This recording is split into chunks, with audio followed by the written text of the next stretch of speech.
Então, boa noite a todos, obrigado pelas presenças. Boa noite a todos.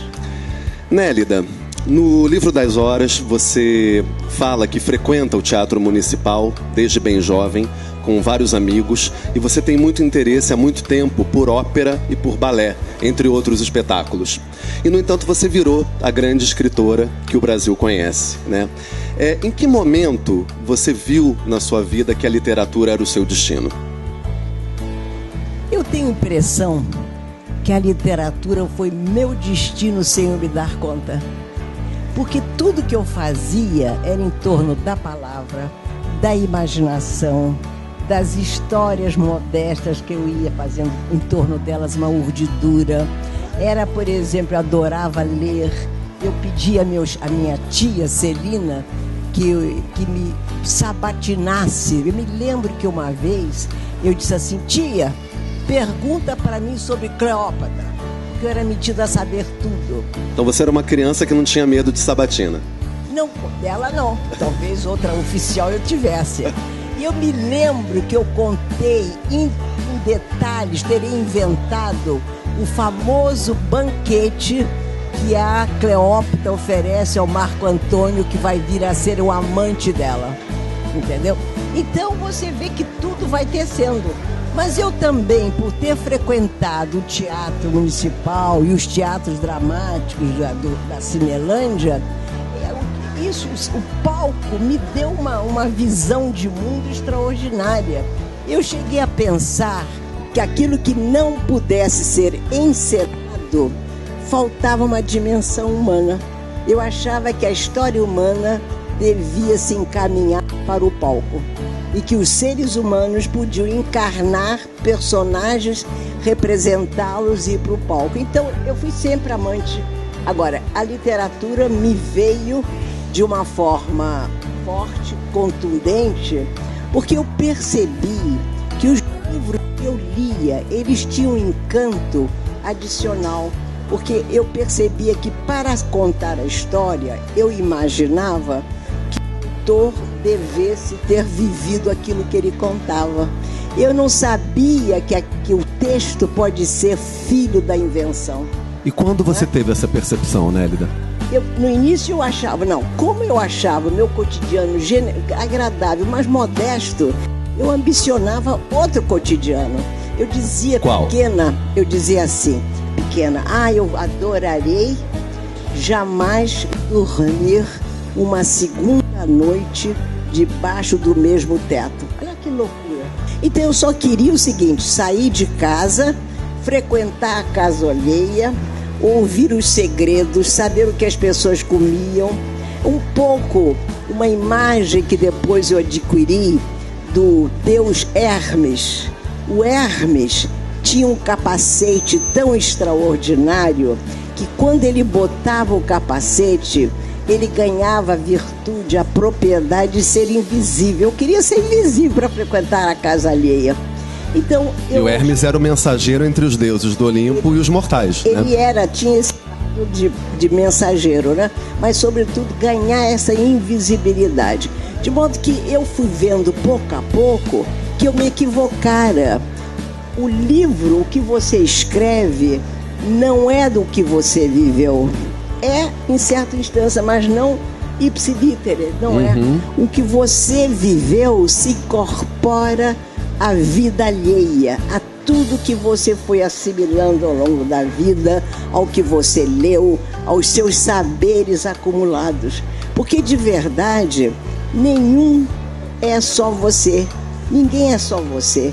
Você é filho de teus pais, você é filho dos teus avós, você é filho dos mortos, você é filho dos séculos antigos, você é filho de tudo que existiu e de todas as civilizações. E quando eu me dei conta de que a imaginação seria a grande pauta da minha vida, aí ninguém me prendeu mais. E tem um episódio, né? A Nélida conta no Livro das Horas, que é esse livro aqui, um episódio em que ela estava em Teresópolis, na casa que ela tinha, e ela terminou de escrever um romance nessa casa, e ao voltar para o Rio, veio ela no carro acompanhada do caseiro, e ela dá a ele a seguinte recomendação: se acontecer um acidente, você salva primeiro o livro e depois você cuida de mim.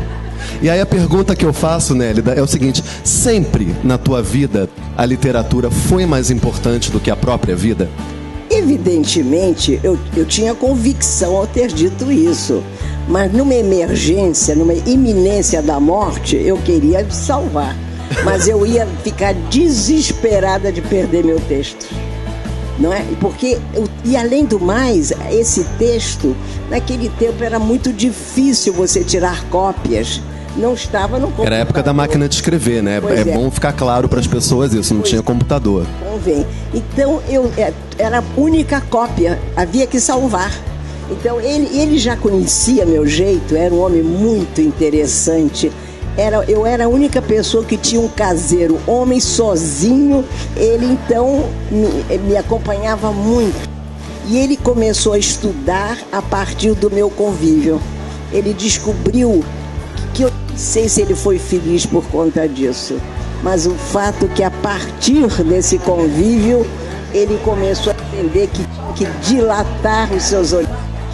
Mas você fala que ficaria desesperada se perdesse o texto. Ficaria. Mas você fala também numa outra passagem do livro que no seu escritório, por exemplo, tem vários textos que você sabe, né, que você, aos quais você se dedicou, mas que lamentavelmente não viraram livros, né? Essa dor, ela é mais uma dor, é uma frustração, é o quê que te acomete? Eu tenho a impressão o seguinte, eu até posso fazer uma revisão, mas aquilo que não virou um livro ou não virou um texto que poderá vir a ser aproveitado, é que talvez não merecesse. Eu própria tenho que ser a crítica mais severa de mim mesma. Eu tenho a noção plena. Quando, por exemplo, se fala da crítica, né? Eu digo, o crítico não tem virtude de me matar. A única pessoa que pode matar a mim mesma sou eu. Por quê? Se eu desisto de morar o texto, se eu desisto de trabalhar o texto, se eu não fui capaz de entender que aquele texto não tem alento para prosseguir.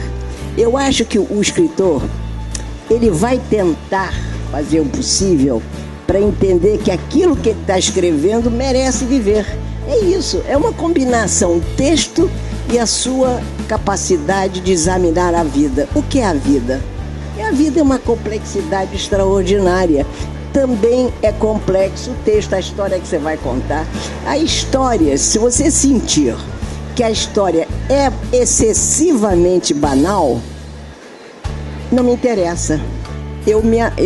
Vamos dizer, eu acumulo detalhes do cotidiano, mas eu tenho que dar transcendência. Se eu não der uma certa transcendência ao que eu vou contar, vai ser uma literatura menor. E eu não nasci para fazer literatura menor. E vou lhes dizer que me custa muito, porque eu ganharia muito mais se eu fizesse literatura mais modesta. Ainda bem que você não faz, né, Lida? Mas é verdade. Porque eu me resisti. Outra coisa que vocês vão gostar de saber, tá bem, querida? Por exemplo, eu tenho vocação para fazer texto erótico. Eu tenho uma naturalidade, eu sou boa para erótico. Tenho vários textos, Vozes do Deserto, né, Júlio? Tem cenas fortíssimas, mas sempre com o primor da linguagem, com a predominância poética. Então não tem vulgaridade. Mas, então eu me dei conta que nem todo texto, a história que eu estou contando, pode ser erótico. Não cabe às vezes. Então eu não posso forçar a natureza do texto, porque se eu golpeio a natureza do texto, eu estou ferindo a minha alma. Eu acho que a coisa que eu sou mais correta do mundo é em relação ao texto. E aí, Nélida, já que você falou de erotismo, por exemplo, eu não tive como não pensar na escritora Hilda Hilst, que quando se dedicou a uma literatura mais erótica, ela foi muito atacada, né? Você acha que o Brasil mudou em relação a isso? Não creio que o Brasil mudou. Se o Brasil aceita mais ou aceita menos. Eu não creio. O que eu creio é que o Brasil lê pouco. E ao ler pouco, o Brasil não vai, aos poucos, aprimorando o seu gosto estético. A leitura enseja que você tenha um gosto. É como jogar futebol, desculpe eu dizer isso, mas quanto mais você se exercita, melhor, vem pra cá, melhor você é, não é? Nélida Pinhon também é humor, gente. Entendeu? Então, é isso que eu acho. O Brasil muda sim. Há uma mudança na sensibilidade nacional. E aí eu te pergunto o seguinte, Nélida. Há muita. Você fala, já que a gente está falando do Brasil, no livro você fala que um país que teve um escritor como Machado de Assis tem tudo para dar certo. Tá difícil, né, Nélida, manter a fé no Brasil, né? Ou não? No momento é um desafio. Mas se você pensa, você, por exemplo, mergulha nos séculos pretéritos. Eu sou uma estudiosa da história. História com H maiúsculo. Então você vê os horrores que a humanidade viveu ao longo dos séculos. E você vê como o século seguinte, ou a década seguinte, o ano seguinte, corrige os dissabores do século passado. É muito interessante. Há séculos, dizem que você poderia até avaliar que houve séculos chuvosos e séculos com menos chuva. Muito interessante isso, né? Sobretudo esses séculos antigos que não havia possibilidade de avaliação. Épocas com mais calor também. Então há séculos, muito, a meu juízo, mais brilhantes e há séculos mais medíocres. Então com isso eu quero dizer que nós temos feito correções. É um momento dificílimo, mas não que não possamos superar. Basta uma eleição para superarmos muito. Não podemos errar. Não podemos errar dessa vez. Como eu acho que nós, sem querer, erramos tanto porque não sabíamos que estávamos errando. Eu atualmente digo isso para mim. Eu não sabia que estava errando. É isso. Mas eu acho que o Brasil, por exemplo, eu gosto muito, eu tomo os elevadores na Academia Brasileira de Letras. Eu digo, meu Deus, todo mundo me cumprimenta. Tá bem, eu gosto. Mas todo mundo me cede a passagem. Eu disse, tá bem. Aí, de repente, eu digo, porque eu estou com muita idade, eles são jovens demais. O que tem de jovens no Brasil, que é uma coisa impressionante. Então, eu fico pensando, temos que fazer esse país prosperar para dar educação a todos eles, comida a todos eles, escolaridade, possibilidade de pensar, possibilidade de contestar, possibilidade de derrubar os tabus, enfim, são mudanças históricas. Então esses jovens todos estão tomando o seu percurso e que isso vai afetar o país. Eu sinto com a minha idade que eu afeto, modestamente. Se eu afeto que eu tenho mais idade, vocês também têm que afetar. De modo que eu não tenho medo da desgraça. Eu gosto da misericórdia.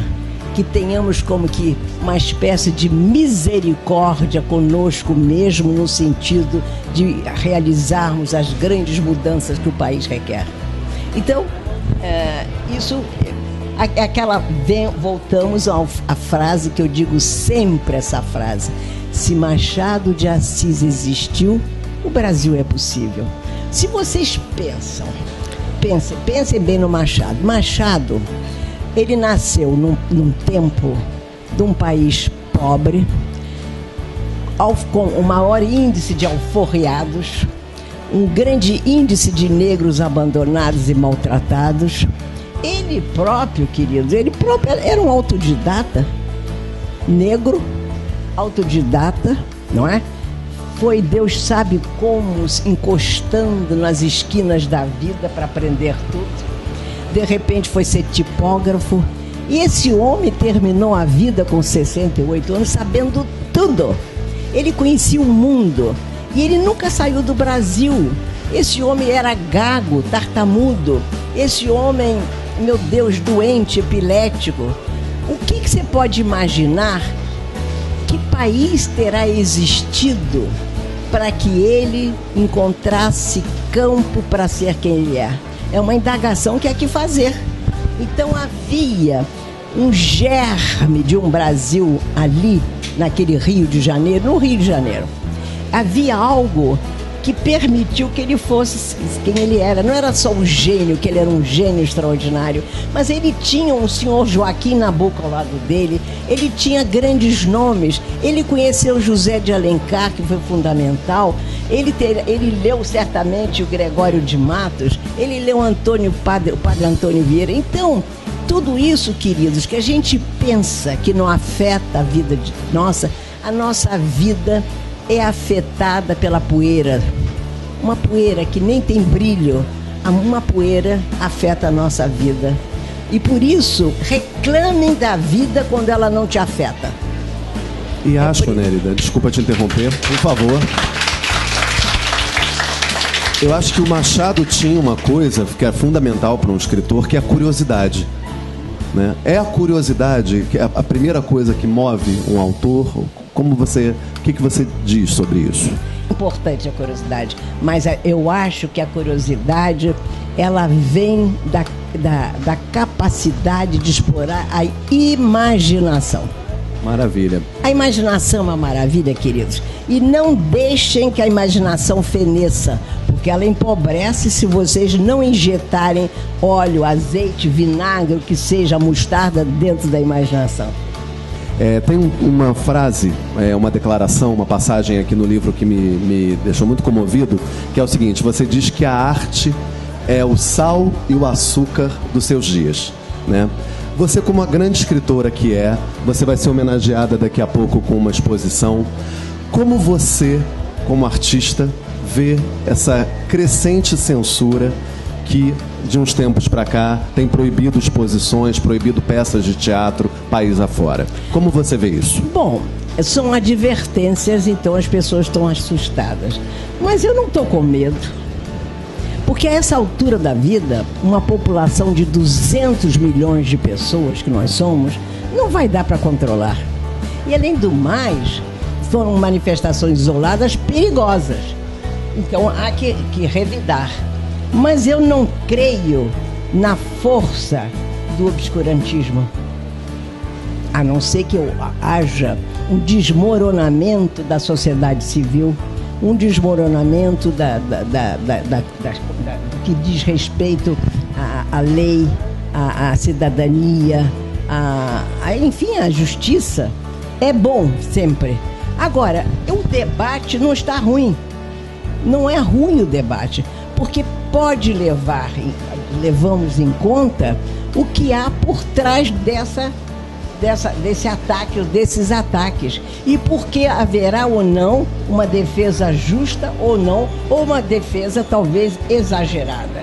Porque é maravilhoso defender, ir contra a censura, não é? Mas também é maravilhoso pensar o que o cidadão comum está pensando. Por que muito cidadão comum está assustado? Não muitas coisas. Então, tudo que permita um debate é favorável, eu acho. Eu até escrevi sobre isso. Desde que você expulse o radicalismo, o fanatismo é que assusta. Eu até escrevi sobre isso numa crônica que foi publicada até no site Vênus Digital, cujos responsáveis estão até aqui presentes prestigiando a gente, né? Eu quero falar o seguinte, Nélida. Me chamou a atenção um episódio que você narra. Você foi amiga da escritora Clarice Lispector, né? E você fala de um episódio em que, no dia que a Clarice morreu, parece que vocês estavam no Hospital da Lagoa, você e uma outra amiga em comum, e essa amiga em comum teria revelado a Nélida o desejo de a Clarice, que era judia, ser enterrada como cristã, né? E você deu voz à prudência, né? Você alegou, como ela não tinha tomado nenhuma providência, não tinha, né, feito nenhum movimento para formalizar isso, você deixou isso quieto, né? E você revisita esse episódio no livro. Algum arrependimento, Nélida, de lá para cá? Alguma... Eu vou tocar nesse assunto. A propósito da censura, eu sou do grupo que nós enfrentamos a ditadura militar. Nós andávamos, 3 ou 4 escritores, Torres também está aqui, nós andávamos pelas universidades, comíamos feijão, arroz, dormíamos em catre e eu pertencia ao movimento que vocês fizeram uma carta. O chamado Manifesto dos Mil. Eu fui uma das redatoras. E tanto que eu não ia a Brasília para entregar o documento ao então ministro terrível da direita, o Armando Falcão, porque eu era muito visada. Mas na hora H, na última reunião, já os escritores que vieram, os 3 dos outros estados, porque iriam a Brasília no dia seguinte para entregar Qual não foi a minha surpresa? Que me deram uma passagem aérea. Eu disse, o que é isso? Você vai? Não foi combinado que eu e vocês 3 seríamos preservados, só iriam os 3? Não, você vai, porque se houver um problema, você é a pessoa mais diplomática e corajosa que existe. Foi muito interessante, eu tive que ir. E foi bom que eu tivesse ido. Mas enfim. E não houve problema nenhum, né? Ainda bem. Houve. Mas eu tive uma sorte, o Falcão, eu não sei se isso depõe contra mim, mas ele me adorou. As coisas que eu dizia para ele. Dizem que eu digo as coisas fingindo que não as estou dizendo, e estou dizendo. Mas enfim, Clarice. Palmas para dona Nélida, gente. Obrigada. A Clarice... vamos voltar a Clarice. Durante muitos anos eu não podia falar dela, porque eu me emocionava muito. Eu não quero que a minha vida, a minha obra, esteja vinculada a essa única, extraordinária experiência afetiva da minha vida. Era uma amizade de 18 anos, nos falávamos diariamente. E ela também fazia muito isso, me telefonava 6 e tanto, 7, que para ela já era muito tarde, Nélida. E ela tinha a língua presa um pouco. Muita gente pensou que era por sotaque russo. Não, ela tinha um domínio perfeito do português, mas ela tinha, e ela nunca operara. Ela dizia assim, Nélida, a voz sonolenta, já, vem aqui, vamos sair. Ela nunca perguntou se eu estaria ocupada. Eu estava ocupada porque eu era uma mulher de vida muito ativa e de vida amorosa também. Mas eu nunca disse não para ela. Eu dizia, agorinha, Claricinha, eu transferia tudo para depois. Aí eu tinha uma emoção extraordinária, eu tinha um carrinho, eu estacionava, e ela ficava encostada no muro do prédio dela, que era um parapeito de mármore, e ela estava assim, sentadinha, abstraída, eu diria triste. E eu pensava, Clarice, as pessoas que passam por aqui não sabem quem você é. Eu dominava a minha emoção, eu abri a porta, que eu sempre abri a porta para ela. Eu sou uma mulher galante. Eu abro a porta para um jovem, quanto mais para Clarice Lispector. Aí eu ia ao encontro, nos beijávamos, e ela já estava com a mão queimada. Abria a porta, ela sentava triste. Eu disse, meu Deus, o que eu vou contar? Aí eu me dirigindo, aí eu começava a falar, porque eu posso falar igual um papagaio. E posso contar casos e casos. E eu sabia como alegrar o coração de Clarice. Aí ela começava a ficar animada. E íamos, de repente ela dizia assim, estou com fome.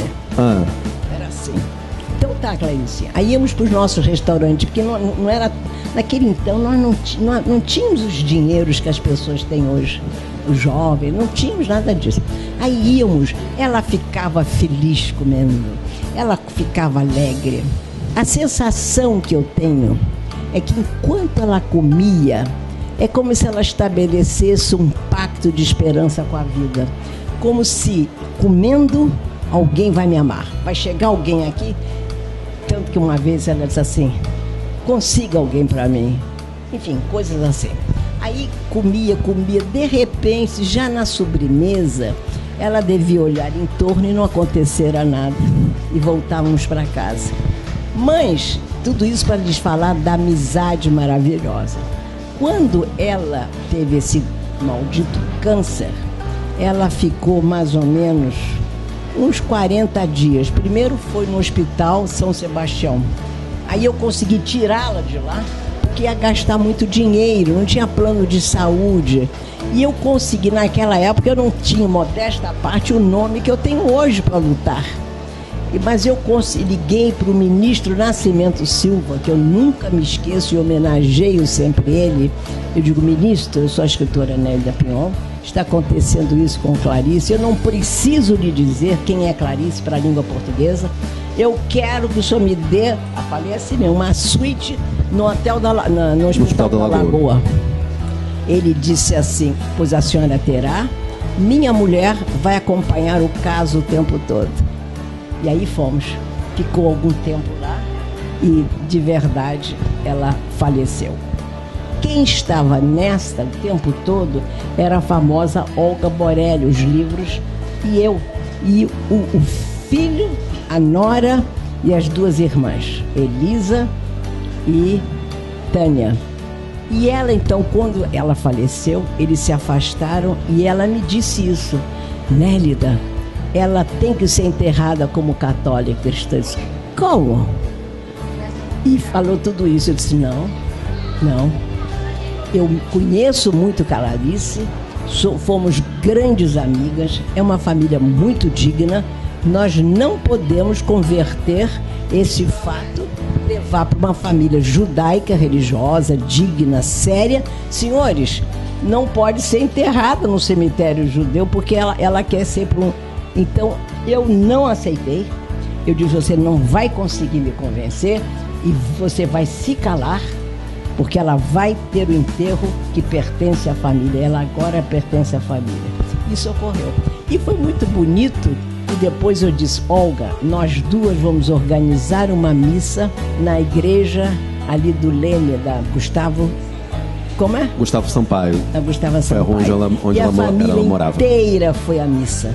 Toda a comunidade judaica, os amigos, foi uma missa linda. Nélida, para a gente encerrar o nosso bate-papo aqui, quero fazer a seguinte citação e a última pergunta. Suspeito às vezes que a criação é daninha, gravita em torno de um eixo inexistente.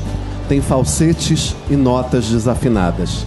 Mas prossigo, dou vida à escrita que é bem maior. Só aspiro salvar-me. Você já se salvou? Aqui inteira. Eu não tenho a pretensão de me perder. E também não tenho a intenção diariamente de me salvar. Salvar para quê? E para quem? Não é? O que eu quero é ter a capacidade de entender a minha circunstância histórica, o fato de eu ser mulher, o fato de eu ser brasileira, que eu acho muito difícil ser brasileira, sobretudo sendo um escritor, que nós somos periféricos, nós somos esquecidos pelo mundo, não é? Você vê, nós não conseguimos nem um prêmiozinho Nobel. A Guatemala, em 1930 e tanto, conseguiu o prêmio Nobel. O Chile conseguiu com uma mulher, Gabriela Mistral. O Brasil não consegue. E quando você chega em estranho, eu tenho grandes relações em vários países, né? E ganhei grandes prêmios internacionais e me perguntei como está o Brasil. Eu conto, mas eu sei que eu não devo exceder a 5 minutos. Não há interesse profundo, mas enfim, tudo isso, o que eu quero é continuar a amar a literatura, amar a vida, ter a capacidade de acolher quem me aparece na minha vida, sem medo, não é? Eu gosto da amizade. A amizade eu acho que é um bem da vida. E eu quero também, que eu adoro, é pensar. Eu penso com prazer extraordinário. Gostaria de ter um fim doce, suave, que eu não sofresse muito. Já determinei quem vai ficar perto de mim ou não em certas horas, né? Enfim, e agradecer a Deus, né, que a vida me deu. Eu estou aqui com vocês e vocês estão me olhando com carinho. O que eu posso pedir dos brasileiros, meus conterrâneos, esse amor, esse carinho? Eu só posso agradecer a Deus, porque eu sou mulher religiosa. Então, agradecer a vida e agradecer a palavra, o verbo sim que me salva. Enquanto eu falar, eu estou salva. Obrigada. Gente, uma salva de palmas.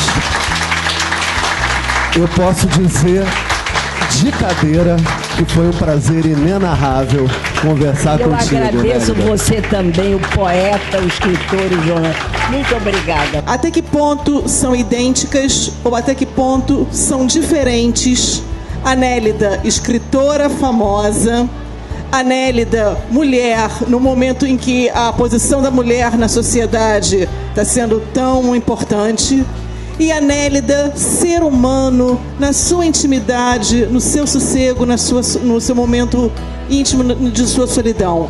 Eu sou uma amálgama de tudo isso. Eu própria não sei se eu estou sendo, num certo momento, a escritora, entre aspas, famosa, se eu estou sendo a feminista histórica que eu fui, que vocês não sabem, porque vocês sabem pouco.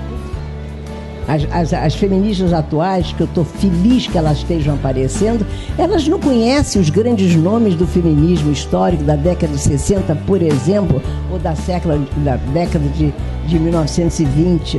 Então eu sou tudo isso. Agora, eu gosto de ser tudo isso. Eu gosto de ser a escritora, não sei se famosa, embora seja agradável, mas eu gosto de ser escritora, adoro ser escritora.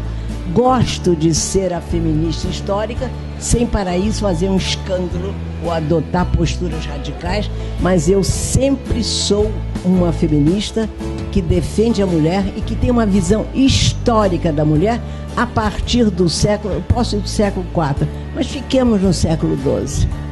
E sou a mulher que adora a minha intimidade, que é muito íntima, que é muito pessoal. Partes minhas eu divido, partes outras eu reservo, não é? Mas não há, em todas essas Nélidas mencionadas por você, não deixa de haver aquela Nélida profunda e íntima, aquela Nélida que se comove com as pessoas, que sabe, que leva em conta uma aprendizagem que eu recebi da minha mãe quando ela dizia: minha filha, cuida de todo mundo, trate todo mundo muito bem, porque você nunca sabe quem é que vai lhe dar um prato de sopa no final da minha vida, da sua vida. É preciso reconhecer que a mulher chegou tarde ao mundo da cultura. A mulher sequer podia aprender a ler. Só isso marca uma diferença profunda no universo que vai se devotar a pensar o mundo, a definir o mundo.